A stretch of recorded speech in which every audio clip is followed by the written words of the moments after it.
हरे कृष्णा, राधे राधे। आज हम इस वीडियो में भक्त सुदामा जी का पावन चरित्र सुनेंगे। बहुत ही प्यारा चरित्र है, आप लोग प्लीज़ ज़रूर सुने। सुदामा जी ब्राह्मण जाति के थे। यह श्री कृष्ण भगवान के सहपाठी थे। इस कारण उनके बड़े मित्र थे, किंतु यह जन्म के दरिद्री थे। खाने पीने का कुछ सहारा ना था। इस पर भी भगवान के बड़े भक्त थे। इनकी स्त्री का नाम सुशीला था। एक दिन बहुत दुखी होकर सुशीला ने इनसे कहा कि प्राणनाथ, जब साक्षात श्री कृष्ण भगवान आपके मित्र हैं, फिर हम इतने दरिद्री क्यों हैं?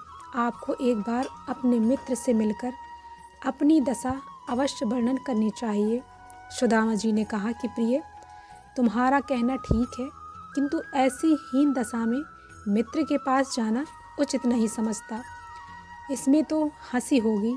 भगवान ने जैसा रूखा सूखा अपने घर में दे रखा है, उसी से समय व्यतीत करना चाहिए। तब सुदामा की पत्नी सुशीला बोली कि हे नाथ, मेरा यह अभिप्राय नहीं है कि आप उनसे कुछ याचना करें। आप एक बार जाकर दर्शन तो कराइए। मित्र से मिलने में हानि ही क्या है? सुशीला के बहुत आग्रह पर जब सुदामा जी श्री कृष्ण से मिलने के लिए द्वारकापुरी जाने को राजी हुए, तब सुशीला कहीं पड़ोस में से दो तीन मुट्ठी चावल के टूटे दाने ले आई और उनके मैले फटे हुए अचले से बांध दिया। उन चावलों को लेकर सुदामा जी द्वारकापुरी को प्रस्थान कर गए। चलते चलते रास्ते में जब रात हो गई तो किसी गांव में जाकर टिक गए। इधर अंतर्यामी भगवान भी सुदामा से मिलना चाहा और ऐसी कृपा करी कि उसी रात को सुदामा जी द्वारका के बहुत समीप आ पहुँचे। प्रातःकाल नींद खुलने पर सुदामा जी आगे चले तो सामने ही इनको एक बड़ा भारी नगर दिखाई दिया। जब लोगों से पूछा तो मालूम हुआ कि यही द्वारकापुरी है।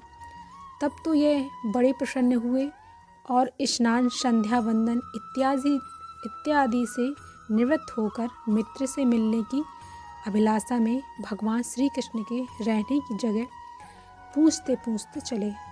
जब महल के दरवाजे पर पहुँचे तो द्वारपालों ने झुककर प्रणाम किया और पूछा कि महाराज कहाँ से पधारे हैं?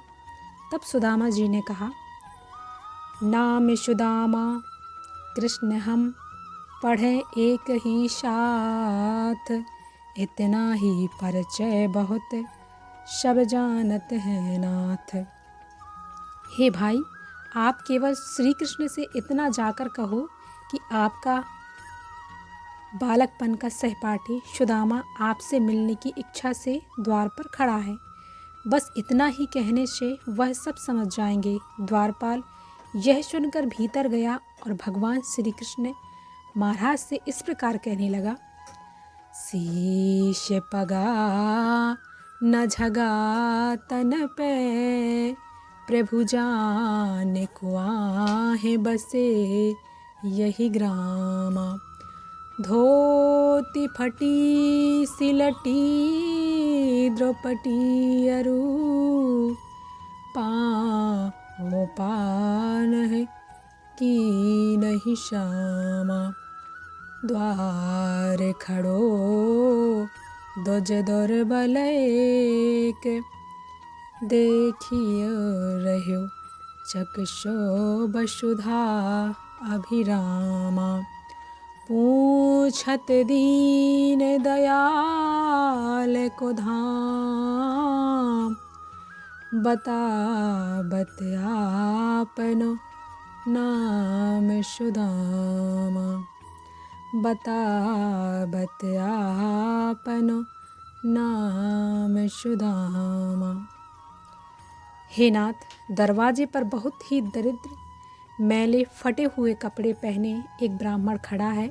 वह अपने को आपका बचपन का मित्र बताता है तथा आपसे मिलना चाहता है।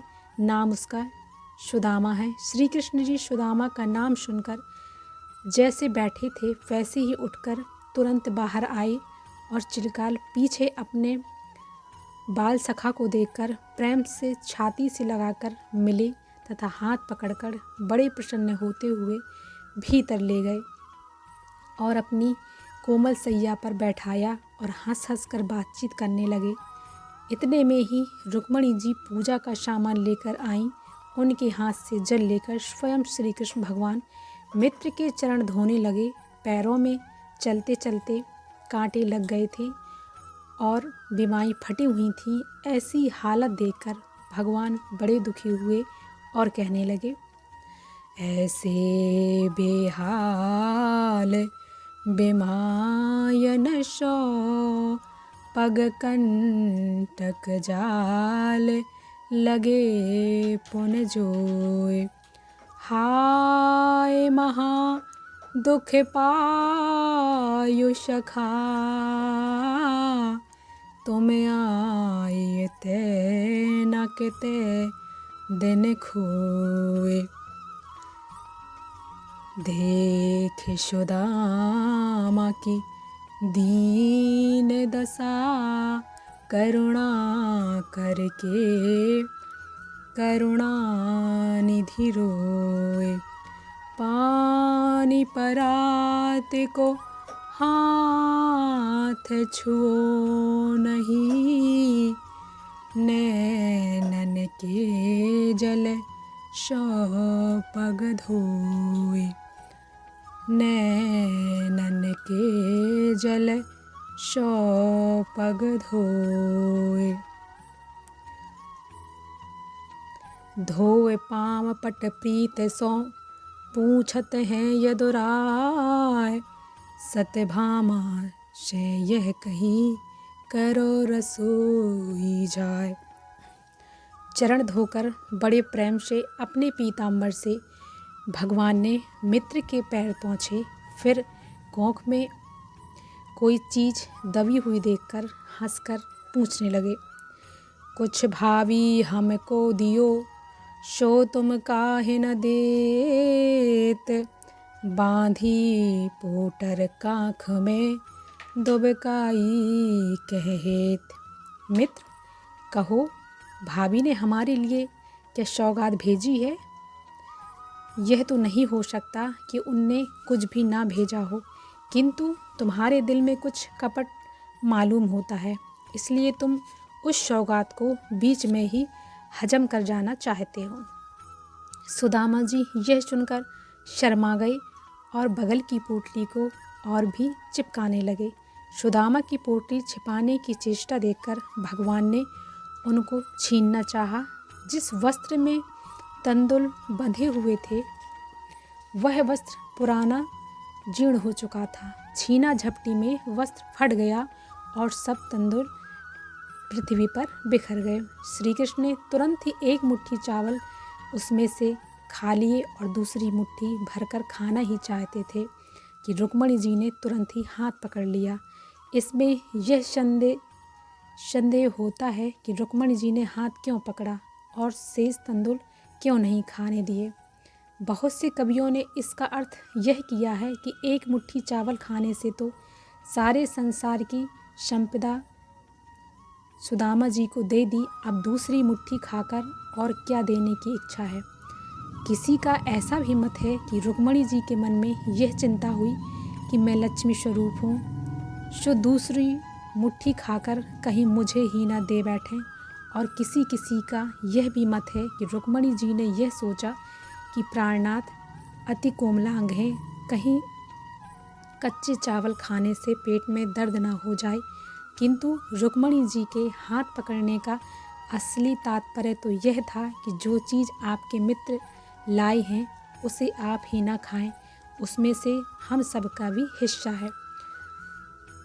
अनंतर रसोइये ने आकर भोजन तैयार हो जाने की सूचना दी। तब सुदामा जी सहित श्री कृष्ण बड़े आनंद से भोजन करने लगे। इस प्रकार मित्र की ईमानदारी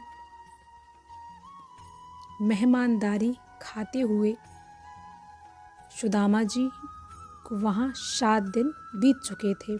तब 8वें दिन सुदामा जी ने भगवान श्री कृष्ण से कहा कि मित्र, अब आज्ञा दीजिए ताकि घर जाऊं, क्योंकि घर पर आपकी भाभी अकेली घबराती होगी। यह सुनकर भगवान श्री कृष्ण ने बड़े प्रेम पूर्वक मित्र को विदा किया और दरवाजे तक स्वयं पहुंचाने आए तथा कहने लगे कि मित्र, फिर कभी दर्शन देना। रास्ते में सुदामा जी विचार करते जाते थे कि सुशीला भी बड़ी बावली थी। भला जो श्री कृष्ण खुद चोर है, जिसने बालपन में ग्वालियों का मट्ठा चुरा चुरा कर भर पेट भरा है, उससे भी कुछ पाने की आशा रखती है। भाग्य से आज अगर राजा हो गया होता तो क्या हुआ। दिल तो वैसा ही कंजूस है। भला आज इसके पास असंख्य संपत्ति है, यदि इसमें से यह कुछ मुझे दे देता तो इसका क्या घट जाता। चलो, यही अच्छा हुआ कि जो मैंने अपने मुँह से उससे कुछ न मांगा, नहीं तो उसके निषेध करने पर बड़ा बुरा मालूम होता। अब सुशीला से जाकर कह दूंगा कि मेरे जिस मित्र के पास तूने मुझे हट करके भेजा था, वह मित्र बड़ा लोभी है, अपने धन को बड़ी सावधानी से रखता है। फिर विचारने लगे कि शायद इसलिए धन न दिया हो कि धन हो जाने से भजन पूजा न कर सकूंगा। इस प्रकार अनेक सोच विचार करते हुए अपने गांव के पास पहुँचे तो देखा कि सामने ही एक बहुत सुंदर नगर है, जिसकी शोभा द्वारकापुरी से भी चौगुनी है। यह बड़े आश्चर्य से वहाँ लोगों से पूछने लगी कि भाई, इस नगर का क्या नाम है और यहाँ कौन सा राजा राज्य करता है। तब लोगों ने कहा कि महाराज, यह नगर सुदामापुरी है और आप इसके राजा हैं। इनके आने की खबर सुनकर बहुत से दास दासी वहाँ दौड़कर आ गए और इनका हाथ पकड़कर महल में ले गए। वहाँ पहुँचते ही सुशीला उनके चरणों पर गिर पड़ी और बड़े प्रेम से द्वारकापुरी का शव हाल पूछने लगी। तब सुदामा जी ने शव हाल ज्यों का त्यों बता दिया और मार्ग में श्री कृष्ण का जो कटु वचन कह रहे थे उनकी याद करके बहुत पछताने लगे। फिर इतना धन और ऐश्वर्य पाने पर भी भगवान का भजन कभी नहीं भूले, बल्कि भगवान के चरणों में पहले से अधिक प्रीति बढ़ गई। सत्य है, भगवान अपने भक्तों पर ऐसे ही दया करते हैं। क्या बेचारा दरिद्र सुदामा भगवान की मित्रता के योग्य था, किंतु किसी ने कहा है कि जात पात पूछे नहीं कोई, हरि को भजे सु हरि को होई। भगवान के यहाँ ऊंच नीच का विचार नहीं होता, वहाँ तो हृदय में सच्ची भक्ति होनी चाहिए। बोलिए भक्त वत्सल भगवान की जय।